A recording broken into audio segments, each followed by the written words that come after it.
Absolutely. So in the interest of everyone's time, we'll go ahead and get started. I'm Shane Jackson. I'm the county commissioner for your district in District 4. There's a couple more people walking in. Okay. I mean, it is only 5:59. Okay. Oh, is it? Well, if you people want to show up, they ought to be able to get in.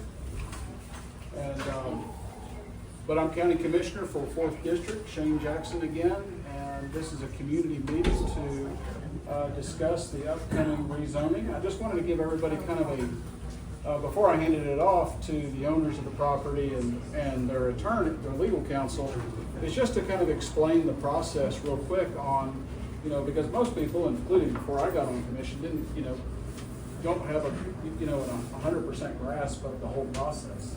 So whenever somebody is wanting to sell a piece of property or develop a piece of property, generally the landowners then meet with Knox County staff, the planning staff, and the planning staff come up with a plan. They vote on it. They recommend it to Planning Commission. It then goes to Planning Commission for a rezoning to for here it's agricultural, and then it's going to planned residential with a recommended units per acre of 10 per acre. And then after that is over, that doesn't actually do anything. If the owners of the property want to develop it, they then go through the development process. Or, what happens 9 times out of 10 is that they then sell it to a developer, and then the developer then develops the property. So while we are approving the rezoning, we need to make sure on the front end and get it right with the county and with planning commission to make sure this is my stance, is to protect the integrity of the rural character of Knox County, because we also know that there's a lot of development coming. It continues to come, but how do we how do we respect the integrity of the rural character of Knox County? For me, that's making sure that it's walkable, it's accessible. We have a reforestation plan or a tree protection plan. And then also, I want to make sure that our kids have somewhere to play, especially if they're going to be in a higher density neighborhood. And then after it gets done with rezoning, then the developer takes it back to Planning Commission and then has to get the actual development approved. But it does not come back to Planning Commission. So this is not the approval of the development. This is just the approval of the rezoning. And we went through Advanced Knox a couple of years ago. I've got some handouts here that I can pass around. But this is the future growth plan for this area is considered what's called and was voted on and approved as Suburban Residential, which is generally any house less than 1 acre. And that can include townhomes and condos. It doesn't really specify how many per acre, but just and I'll let Taylor talk about this. But generally, anywhere between 8 to 10 per acre is usually like a townhome with connected walls. But anybody have any questions until yeah? Yeah. So the process you just described, it sounds like a lot of involvement from the developers, the sellers, the commission, but it doesn't involve any of us. We're the last on the list, and we're the ones who live here. Mm-hmm.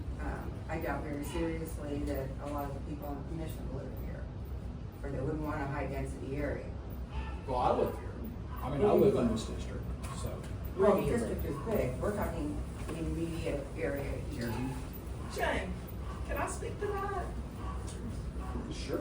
So I'm Dr. Moser. I know several of you guys here. And basically, if it was up to us, I would love it if this was a park. This property is beautiful. There's nothing that would make me happier. The reality is, though, it's part of our retirement.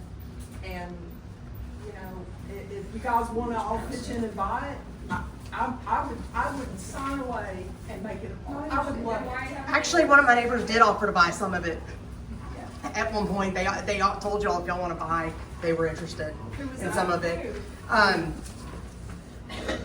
Yana and her husband that had the tree, the ones that had the tree. No one's contacted me. Okay, well she said they told y'all that. I would love it. I love this property. I've known it for 15 years, and we've been here. I also had some questions today about whether bluegrass was going anywhere. It is not.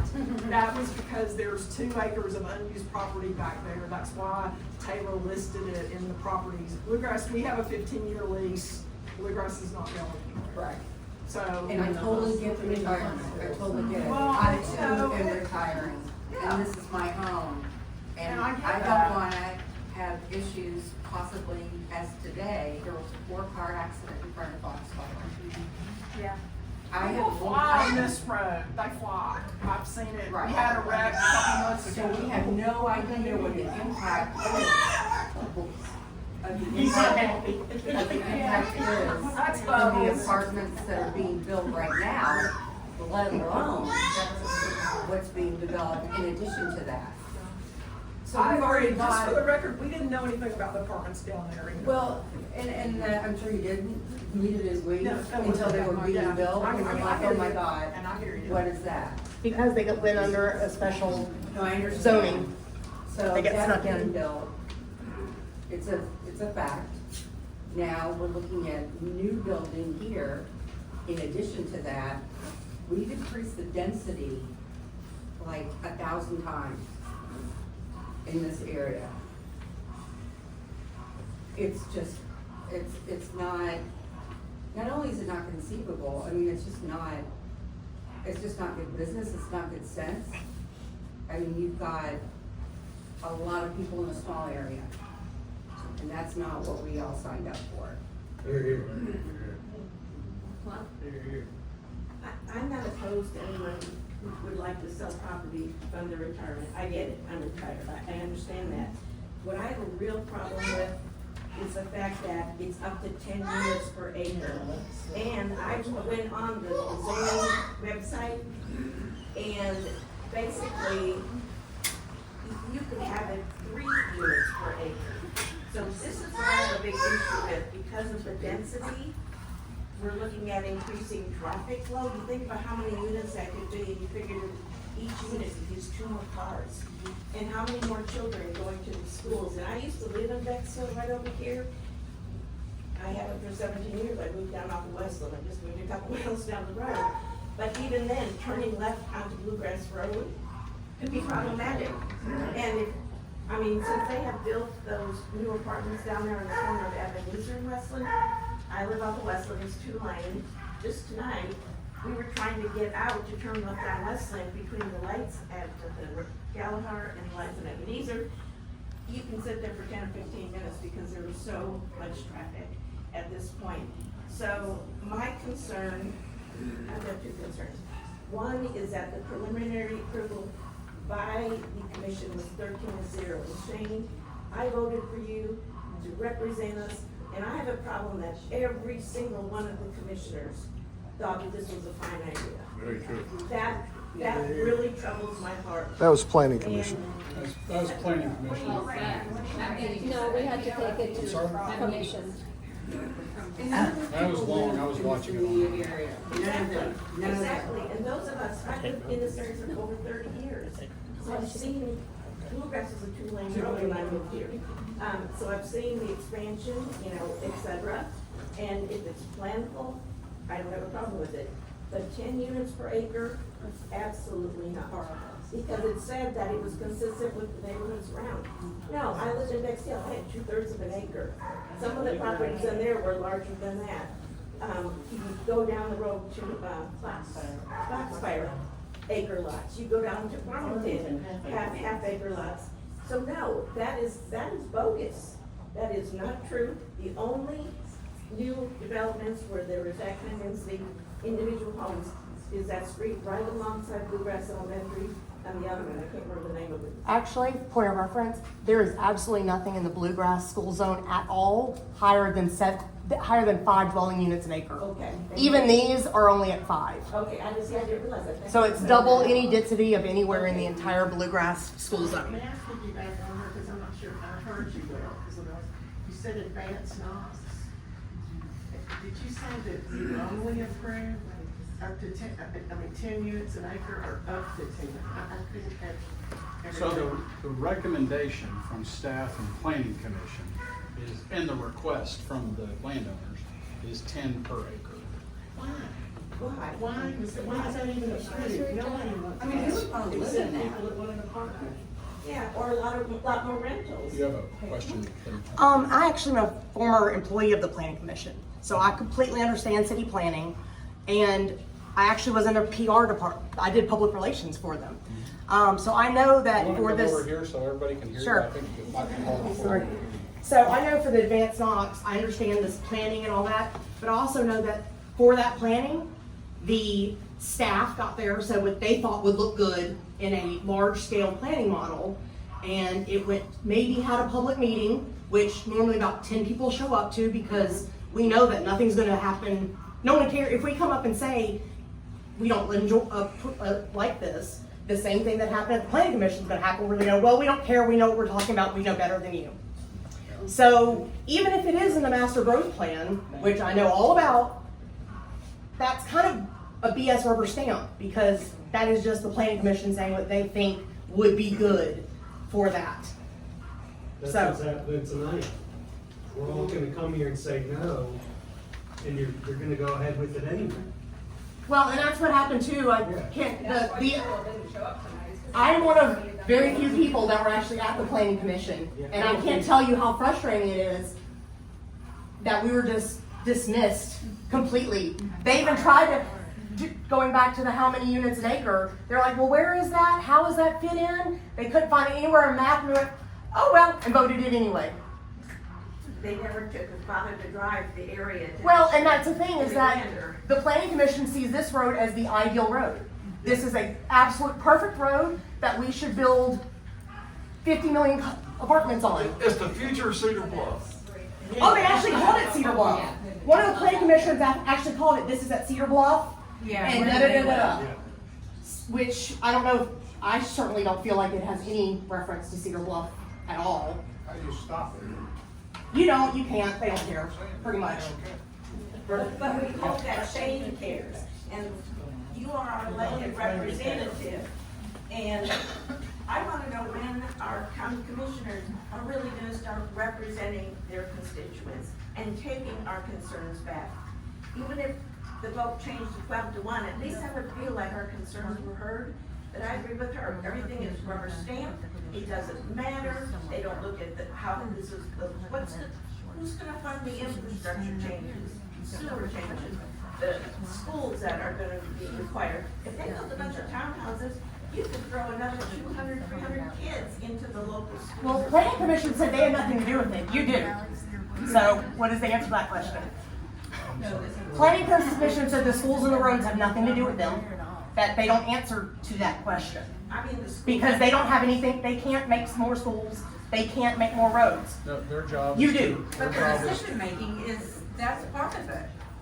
I mean, So that's the- absurd. The planning commission, their role and their staff's role is to recommend developments and to recommend proper zonings. Which includes everything. But they have, but you, as the county commission, are on the line for the schools and the roads and all that kind of stuff. So, those same questions now, what's the answer? Well, that's what I'm here to listen to, so.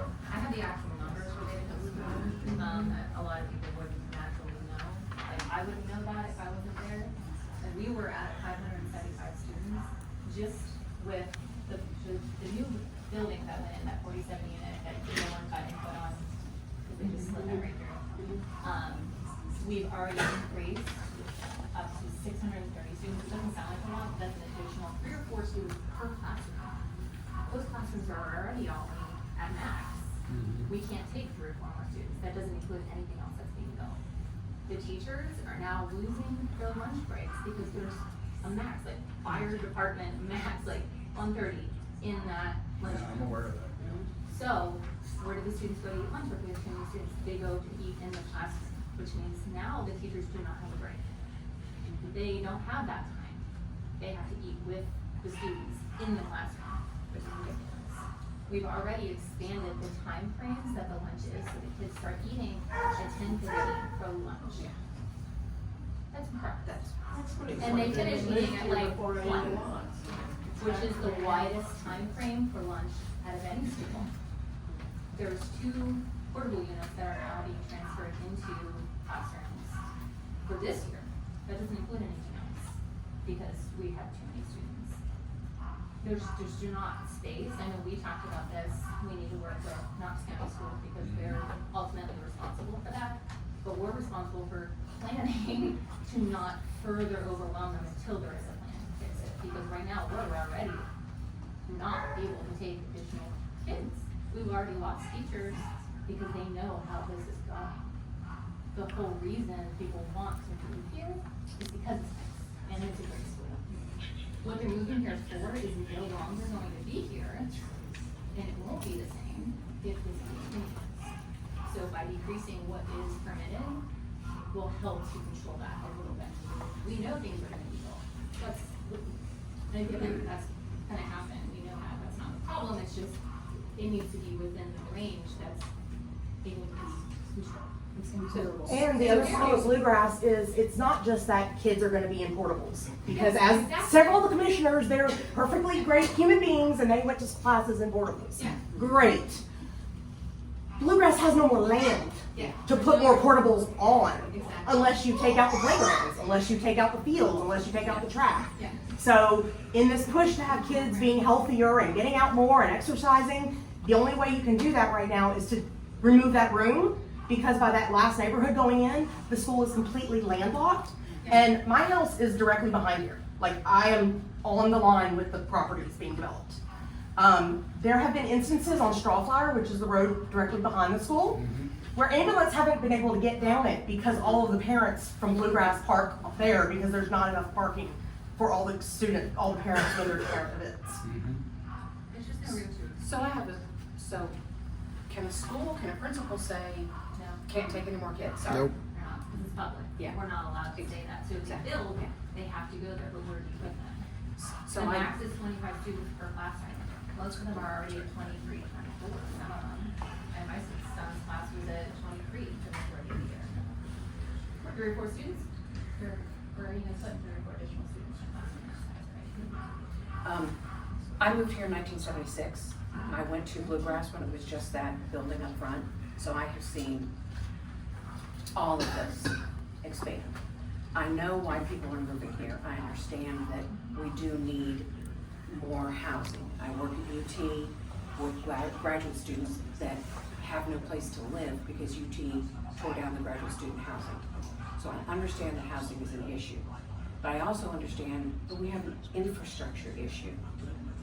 When a company comes in and wants to buy land, put up 65 units, which is at least 65 more cars, possibly 65 more kids, who pays for the stress on the infrastructure?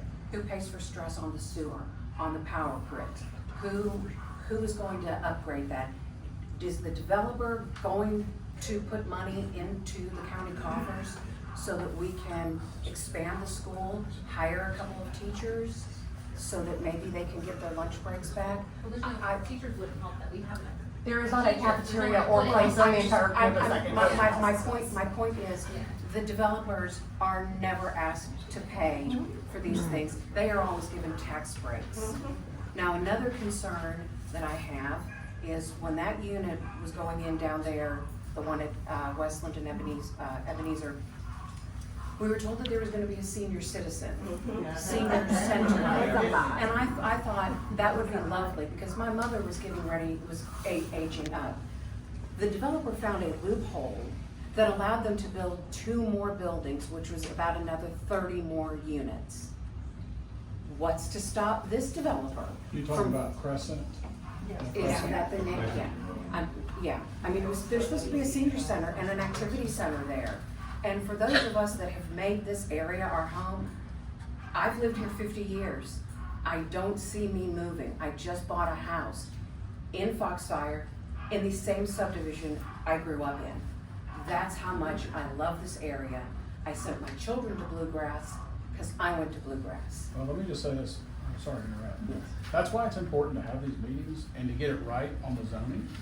Because, what we can do is that we can set the rules and the guidelines during the zoning process and approval. Because once we approve it and it's rezoned, we don't have the ability to approve the senior citizen center or decline it. We That's don't the want thing it. we don't want it But approved. that's what was approved, was their plan for so many units of housing and a senior citizen center and an activity center. That's what was approved. Okay, can we talk about, what I'd like to talk about is, we need affordable housing in Knoxville. Are you open to negotiating density? Like, 10 units per acre is high for this area, and surrounding areas are topping out at 5.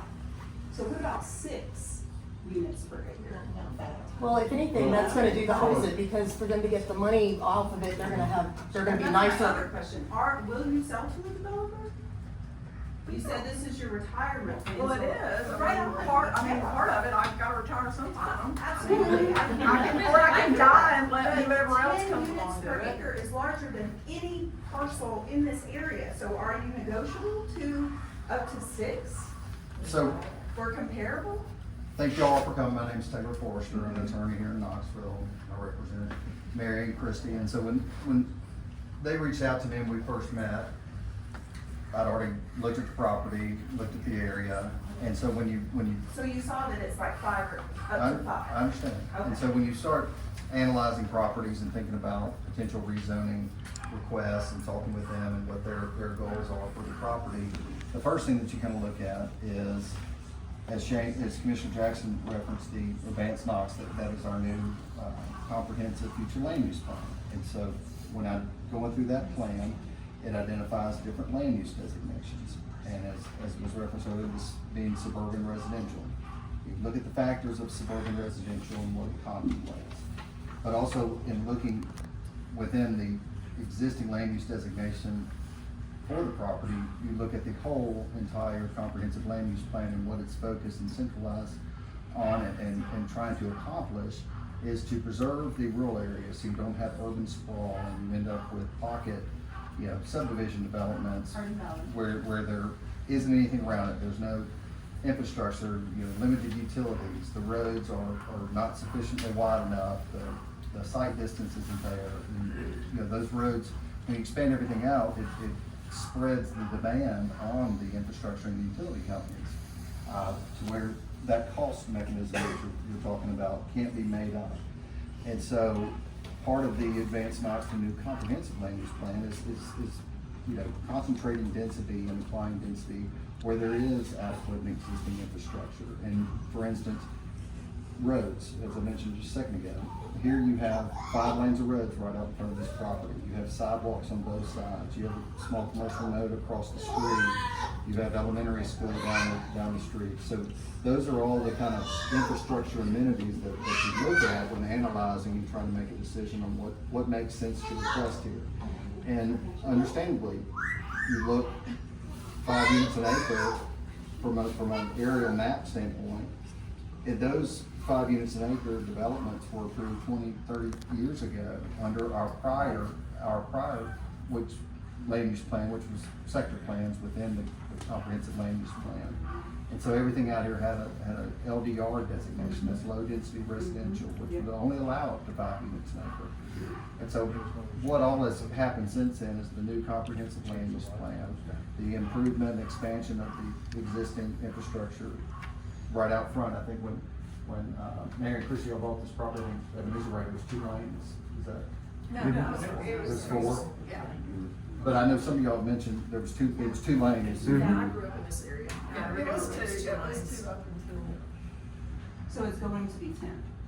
Well, which, that's great, and I know this road looks great on paper, but the truth is, there was a wreck right there last fall. There was a fatal wreck right down the road. All of the intersections here are D's and C's at best because there's no sight distance.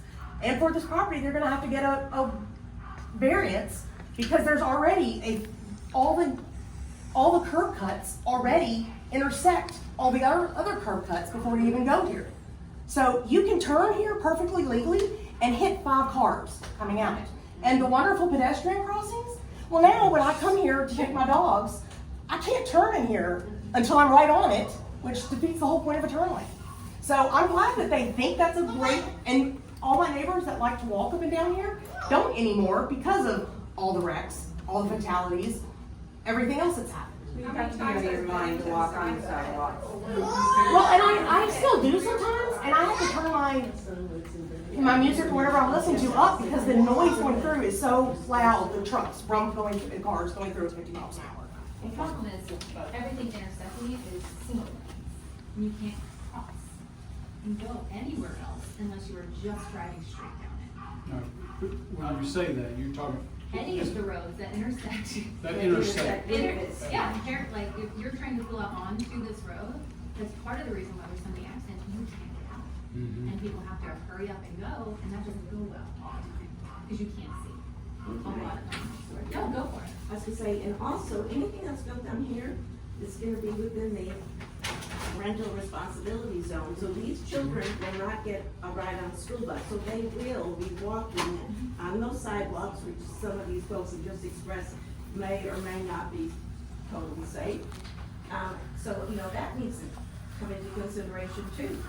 I mean, that's just the reality. That's just the reality of the situation. So I don't think anybody here is unreasonable, but even though we have the new advanced Knox plan, is there any language in there that says you cannot go back to 5 units per acre? I mean, I looked at it, I looked at it, some of it, before I came to this meeting, because I wanted to kind of have an idea of what, some of the language was talking about, and so, is there any reason that they couldn't sell their property to a developer and say 5 units per acre? That's what we need to go with, because we want to be responsible citizens, fund their retirement, and it's a win-win, but we want to make the neighbors happy, people who have lived here for a long time, who have contributed to this area, who have, paid their taxes faithfully. I mean, we're all taxpayers here. We should be able to have a say, and like I said, I don't hear anybody being unreasonable. I think we're talking about safety, we're talking about, you mentioned the rural flavor of the area. When you start building There's no more grass and trees. On top of apartments, I'm sorry, but that is urban. There's nothing rural about that. If I want that, I'll go live in Atlanta with the girls. Okay? In all seriousness. So what will it take for the planning commission to understand? I know they're looking at the great big picture, but at some point, instead of being just macro, they need to start focusing in on the micro when you're talking about a rezoning issue, especially one that's going to affect many, many people. Yeah, they put a blanket on everything, and each individual area is different, and have different capacity for certain amounts of people. I mean, if they look at it at all, which it was very obvious at that meeting, I mean, I'm sure you heard them as well, it was ridiculous. They approved every single thing regardless of safety concerns. We sat there for 5 hours listening to it before we got a chance to speak. And I really think that one lady would approve 50 units an acre if it was her choice, because all she cared about was getting as many people packed in Knoxville as she could. Which the city might, if I wanted to do that, I'd live in downtown. I don't want to do that. I want a yard. Yeah, I was just gonna say too, Shane, I think it's important to realize that I've lived here 36 years, and of course I've been a part of seeing our growth across the road with, and I negotiated, I was the president of Bex Hill for a while. And we negotiated with Home Federal, Waggles had that property held, and we had some meetings, even had meetings down at Ebenezer Church. There was a very, very strong concern about the development, and it slowed for a while until things can continue to change, if you will. And also, people here, we want to maintain our community. And we've got, for an example, you've got Chodo community that just had a big deal. So they hired an attorney, and they got after it. And they got the development changed. So it wasn't developing in their community. So it seems like we're pushing around, but also, Shane, it's important to realize, a lot of us have lived through when Ebenezer was a 2-lane road, and now it's a 4 or 5 lane. Road and also the development with the North Shore and the communities, we've become a sandwich community where we've got growth around our bluegrass community, and keep where now Ebenezer is used as a cut through. It's just it's hurting our community because of the traffic flow. And when you add the additional density of the housing, it's just gonna compound what we already have.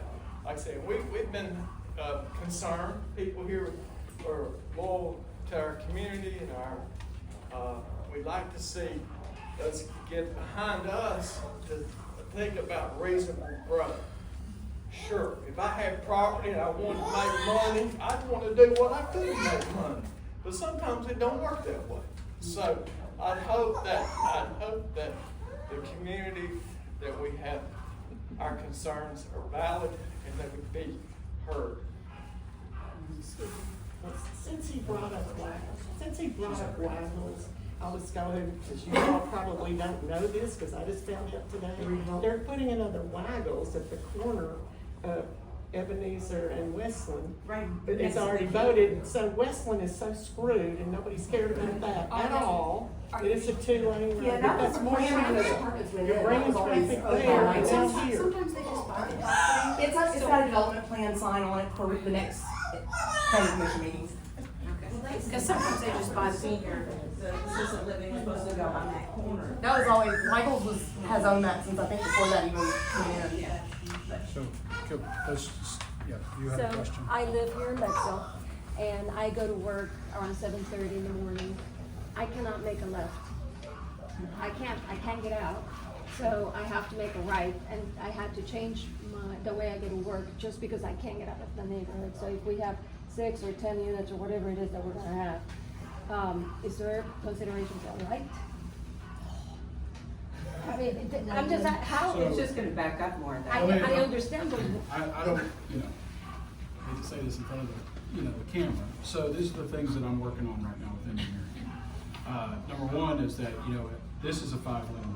As you get closer, it turns into a 4-lane and you lose the Foxfire. That's right. So we've got a couple of things we're working on right now. We're about ready to start what's called a restriping. And basically we're gonna turn the middle lane into a turn lane right there on 2 of the roads. I can't remember the name of the roads off the top of my head. Are you gonna get rid of that thing in the center? Well,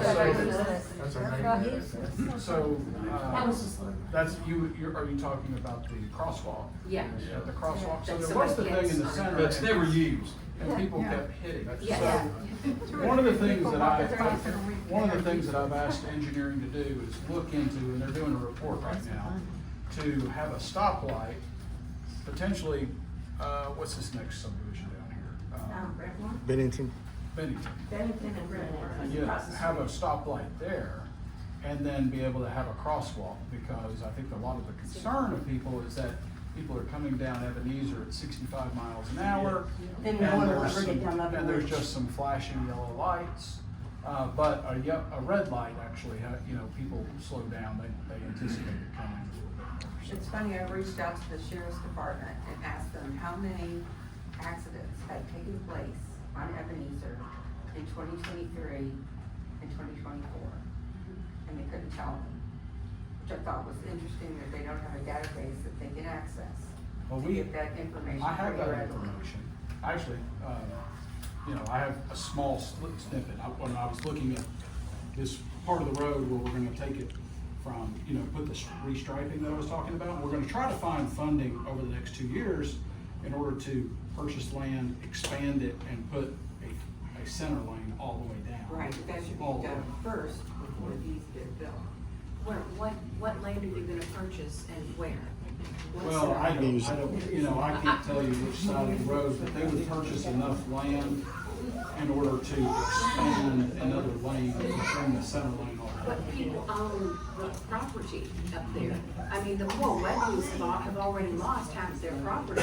So it's a little off, but, we're getting off subject, but, But that would all be done through engineering program. If it's approved, you know, we go and all, we get an appraisal and we offer whatever the market value is and purchase it. But that's the plan, is to make that a center lane, which will, because we're seeing a lot of wrecks between the point where it goes from a 5-lane to a 4-lane. Yeah, I mean, there was, as I said, there was one today, 4 cars. My family moved to Foxfire when I was 12, and I'm 64. My parents were hit once coming out. My brother was hit once coming out of Foxfire, and this was a while ago. So I've heard accidents on Ebenezer when I'm in my backyard, and one I know people didn't walk away from. It was that horrific. I mean, a car flipped. Someone was coming out of the neighborhood, I guess, Farmington.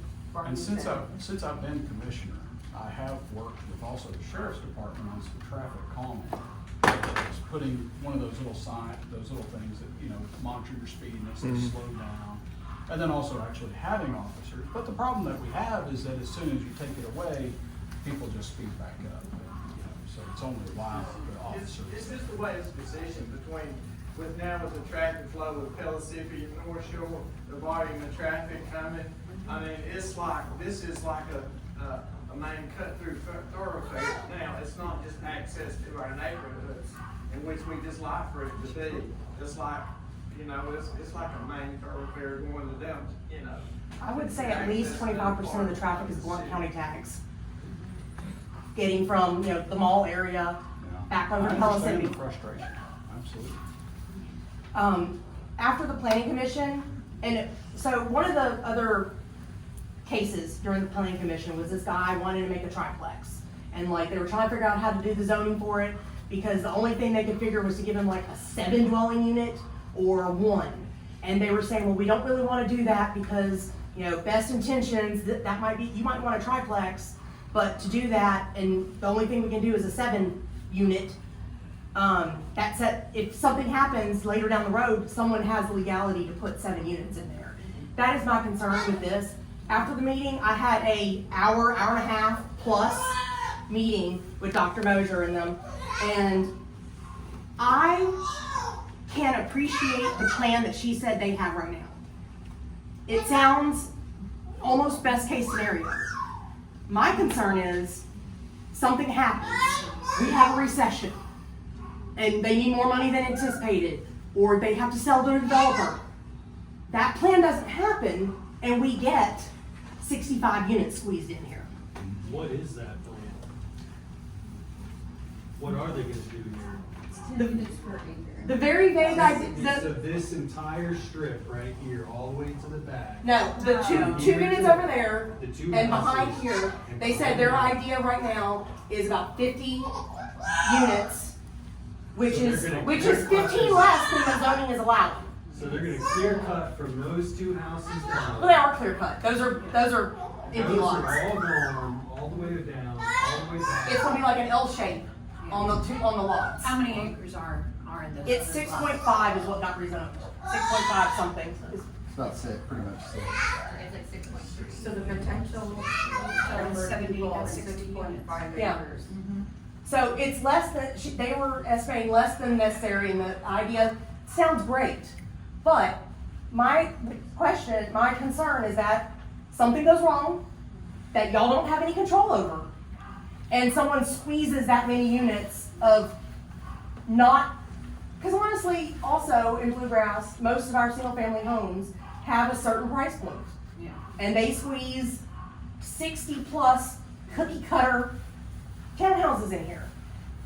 I mean, that they literally look into my bathroom window. Yeah.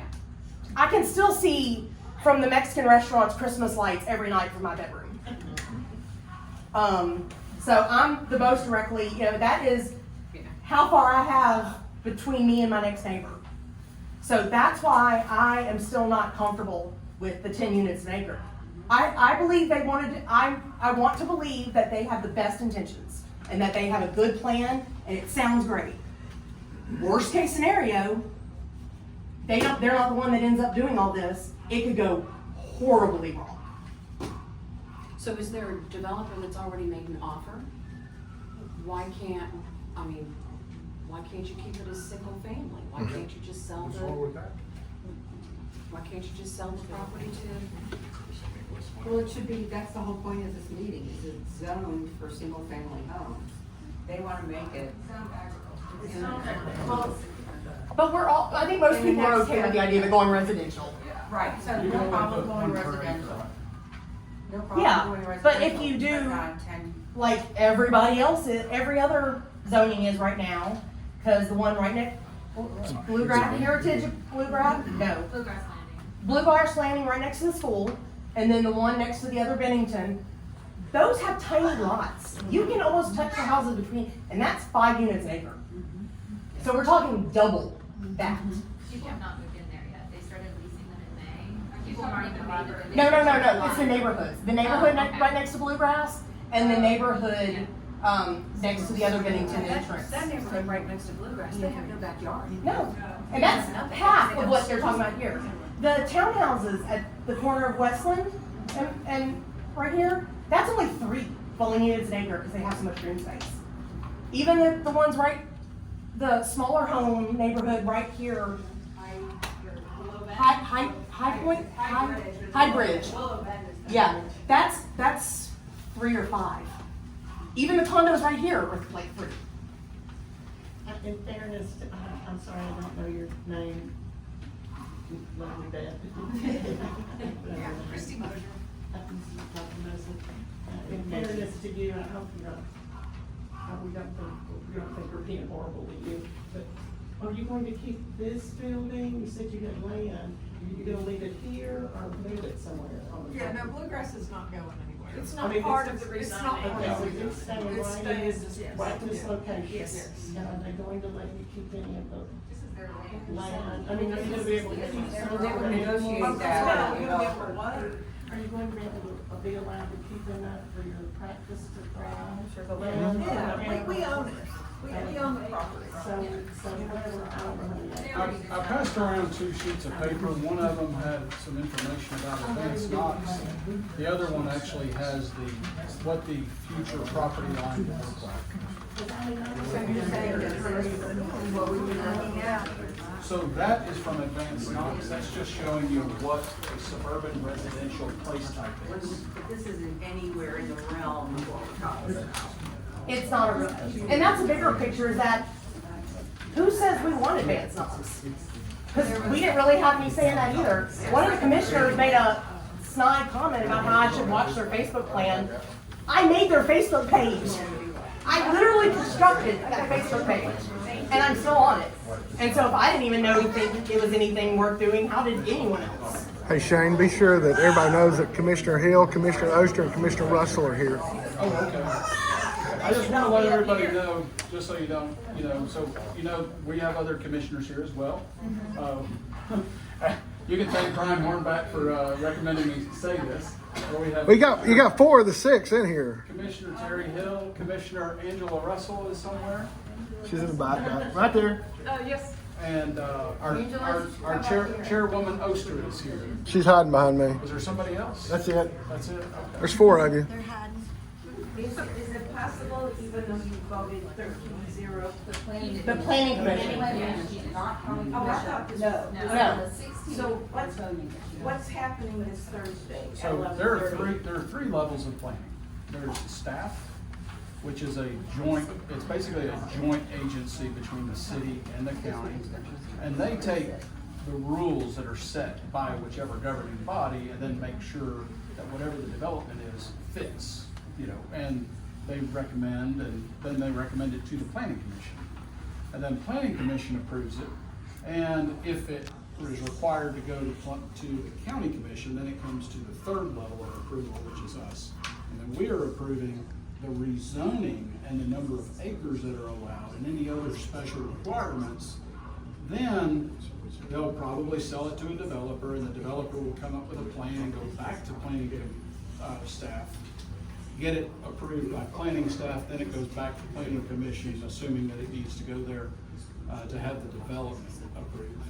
And that's when traffic studies are done and school studies. The planning commission is an advisory board working to advise the county and city on what is the best planning for Knoxville, for the growth and the needs of Knoxville and Knox County. Can county commission adjust the citizen? We can. We can go up or down, or we can reject it. You know, since we've got several commissioners, okay, I look at the main arteries out here, I look at North Shore, Westland, Gleason, they're the same width as they were when I was a kid in the 50s. I'm telling you the truth, it hasn't changed. The width has not changed. You got a little strip here on North Shore that's been widened. I mean, it's just not sustainable. And they know it. I mean, it's like it was back in the 50s.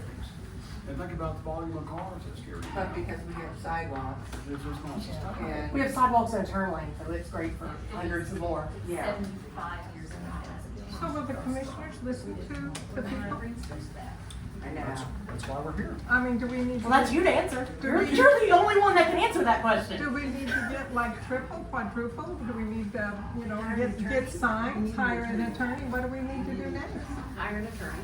You need an attorney. Well, that's just a That's the shame only that way we that have to we're gonna take be able that to on. stop that development in front of Excel. And you know, the really sad thing is, I have a bunch of friends in Hardin Valley. When I posted her change.org petition, and I was posting about it, all of my friends in Hardin Valley said, "Good luck, they don't care, and they won't listen to you, and they'll do whatever they want." Well, so what you're saying is this is just like a listening kind of session, but the decision is gonna be made Thursday. Because here, okay, but at like 10 o'clock in the morning, right? No. It's gonna be at 5 o'clock in the afternoon. Oh, okay, because you know, because those decisions that are made at like 10 o'clock in the morning, That's not this. you know, Yeah, that was planning commission. 90% of the people in this area work during the day. So I get really irritated when there's a meeting I wanna go to, because I can't take a day off. This one's at 5. Right. That's Now, COVID- that's why I didn't go to planning commission. I have a job, so I was watching it on my computer while I was doing other work, so. But now COVID was great because everything was online. I didn't have to take any time off. I went to a lot of meetings. But now, you know, well, still, even if it's still at 5 o'clock, like I said, I work at UT with all the traffic. I'm gonna have to leave early. What needs to be done at that meeting to have anything actually approved? We need to show up. Well, I think just coming, being seen, being heard. You can say everybody is, allowed to speak, Yeah. so. After that 5 hours of my life and having to pay to park and rearrange my schedule, I can tell you, I'm completely defeated and could care less about coming I at do this point. have good news, you're fourth on the docket. Yeah. So not 27th, third. But really and truly, if we all. Monday. What kind of power do we Week from have? today. None, because you have the same amount of time probably to speak as he does. Well, even if I didn't speak. We got 5 minutes to speak for Even the if I entire didn't time. speak, in truth, what kind of power do we have to make a change? Does one person get to speak? 4? They let us, they were nice and gave us each, 5 of us, 4 or 5 of us, 2 minutes. But you have to sign up in advance. Well, we did, and not even everybody signed, even everybody spoke that signed up to. And they said they were being nice to us by giving us 2 minutes each, because each side gets a total of 5 minutes. And since we weren't organized, and it was really just us meeting there that day, we couldn't even prepare and organize ahead of time. Well, I knew it was honest, once again, because I work for planning commission, the second I saw that sign, I knew exactly what was going on. And went ahead and started, I was sending out notifications to my neighbors on our group chat that day. And it still doesn't help anything, because nobody came, or nobody could come, or whatever. But it ended up being me, one of my neighbors, her, and a few other PTO members, and that was the entirety of everybody that was there. And you live up. I'm 1516, I'm directly behind the White House, right next to here. Should we make signs and walk up and down Ebenezer? After the last meeting, it doesn't feel like anyone, no matter what we say, That's fine. seeing this Oh, okay. change. Like, we were beat down, literally listening to it for 5 hours. Saying, I hear you, but for 5 hours.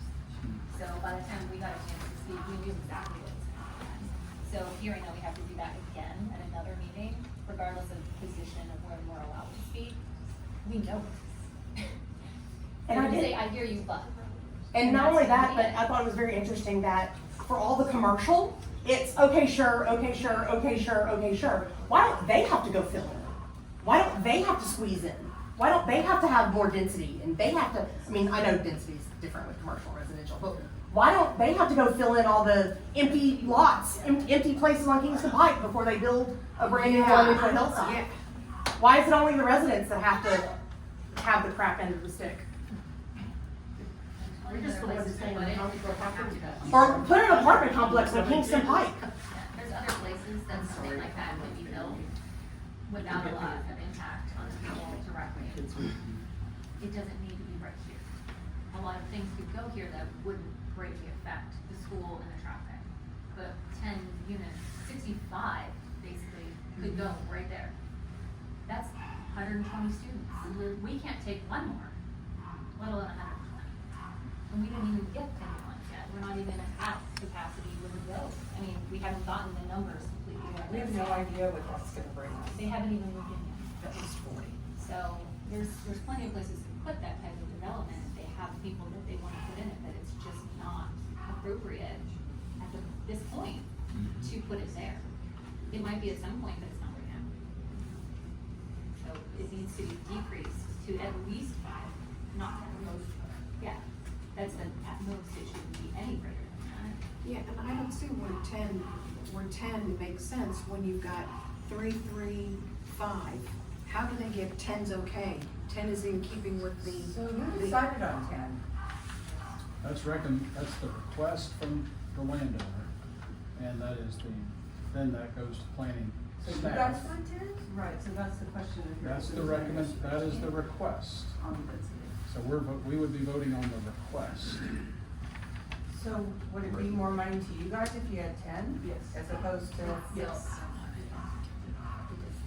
Because if 10 is approved, then the developer can come in and build 10. If 6 is approved, then I mean, I that's 2 understand you want a units. great retirement, but my house is my retirement, and it's gonna go to shit with the property value going straight downhill with all the nonsense. They don't do it, somebody else will. Well, that's why we want to Well, control it before it happens. That's why we're Which is why we here. were trying to be involved. Exactly. No, That's why we that's were what trying to be saying. involved, but y'all were making it.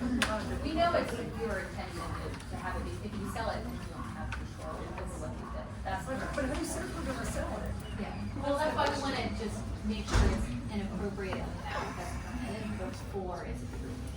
Well, so then if you're only planning on that many, why does it need to be zoned for 10?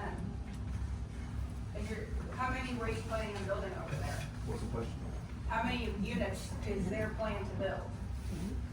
So the request at 10 units an acre, before you ever go through any engineering and bringing out the roads and what can actually fit there, you globally come up with, looking at the plans and what is considered allowed here.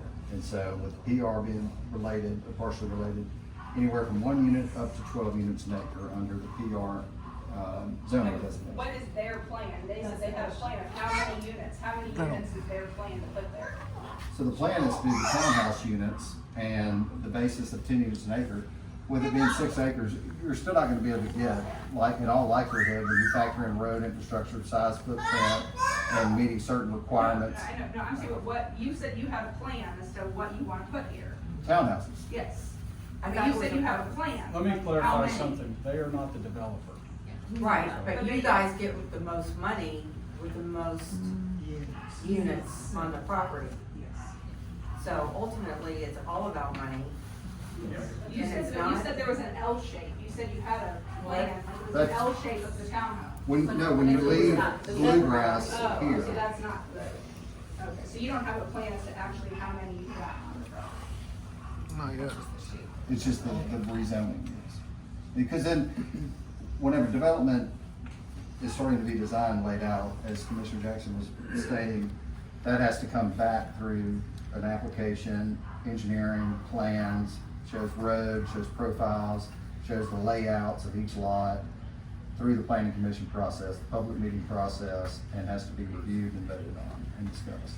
But since the planning commission thought it was 13-0, great idea to put stuff there. They're gonna allow as much as possible. Well, but the thing is, you're saying you're not planning on selling to a developer, you're saying you're planning, who said you were planning on No, selling? they are. No, I wanted to hear. That's not the plan, their plan is to be involved in this development. Okay. They would associate with, the plan is to associate with a developer to see their plan come to fruition. Oh, so there isn't an idea of what they want yet. A townhouse development.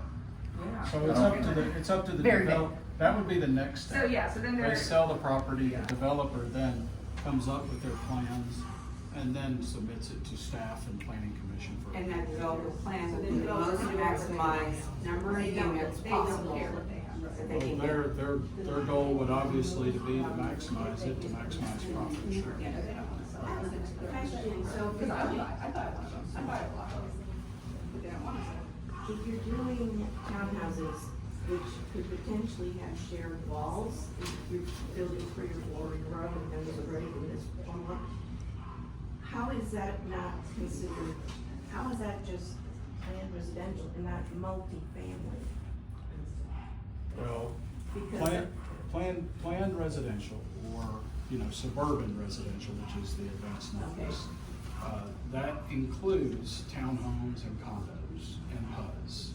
Those can be shared walls. Multifamily would be vertical, having multi-stories. Example would be the Crescent development down here behind. So they have to be stacked on top of each other. Yeah, and they're not condos, and they're not townhouses, they're apartments. Yeah, okay. So let's be clear about what they are. Thank you.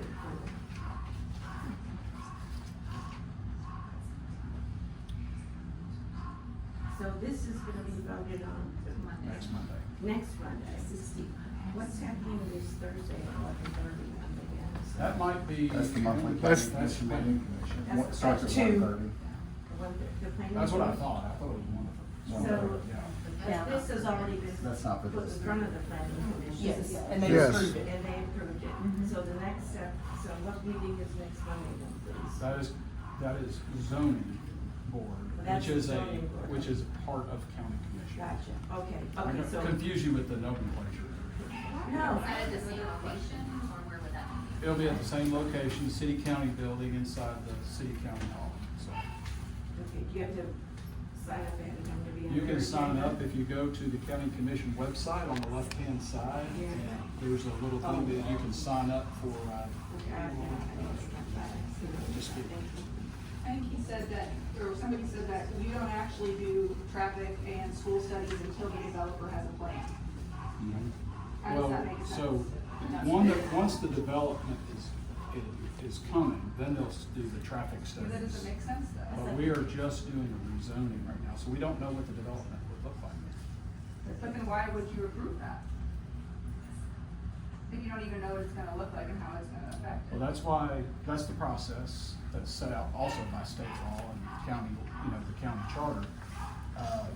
But, you make a great point, but, and that's part of what's about to happen is I encourage everybody to be involved in the Unified Development Ordinance, which is about to occur. Because she's interested in it. Bubbles. Is that the Unified Development Ordinance is going to, because advanced Knox is the first step of this. It's setting out, here's the future growth, but now what are the requirements for suburban residential or traditional neighborhood or mixed-use residential, or the commercial? What are the requirements that we're going to lay out in the zoning code? So I encourage everybody to be very active going forward, because advanced Knox was probably a 2-year process of community meetings and community outreach and lots of going back and forth and negotiations. Yeah, here we are. The problem is they approved 10, but they don't look to see if that's appropriate beforehand. Like, they approve it before they do all the studies, and say, oh, wait, you can't fit that well in this area. Well, we don't have. Well, and what possibly, so if it gets rezoned, what possibly could come up in a development plan that we would have any fight against as long as they stay within the units needed?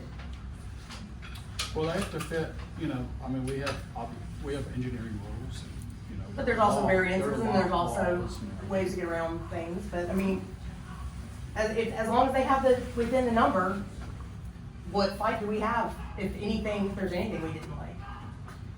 What would you not like? The fact that it's buttoned up to my fence?